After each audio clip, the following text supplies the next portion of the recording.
Magandang umaga mga kabay. So meron pa akong repair dito, 39957 letter B. So hindi pala ito DeWalt mga kabay, Inco yung brand nito. Bali tinanggap lang to namin dahil chuck lang naman po yung sira. So meron naman po tayong pamalit na chuck.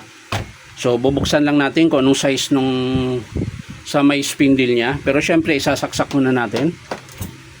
Ayan.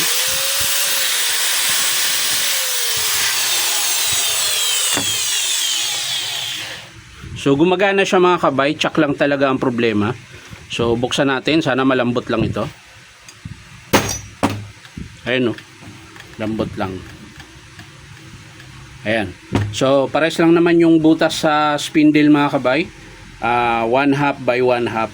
Ayan, 1/2 din po yung kanyang spindle. So kukuha lang ako ng chuck mga kabay. So ayan mga kabay, ito yung chuck na available dito sa Powerman Hardware mga kabay. May kasama na po siyang susi. Ayan. Ayan, so 1/2 by 1/2 po yung size niya mga kabay. Ayan. So kabit natin.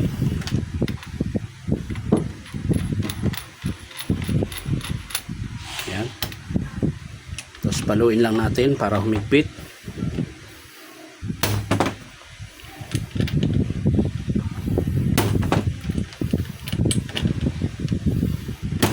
Ayan. So ayos na mga kabay, testing lang natin. So sa mga gusto magpa-repair mga kabay, punta lang kayo dito sa Powerman Hardware, 530 T. Alonso, Santa Cruz, Manila.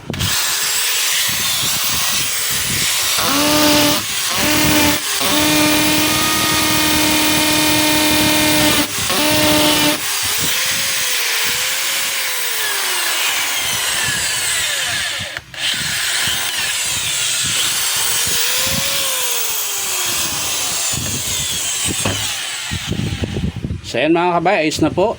Chuck lang po yung pinalitan natin. Ayan. So sa mga magtatanong, baka sabihin nyo may pyesa kami nito. Wala po kaming pyesa ng Inco. Ayan. DeWalt, Stanley, Black & Decker lang po. Pero hindi po lahat meron. Kung ano lang po yung available. So yan lang mga kabay. Maraming salamat sa panonood. At palike and share na rin po. At syempre po, baka pwede makahingi sa inyo ng isang subscribe dito po sa aking YouTube account na Inong Tabay. So maraming salamat. Bye bye.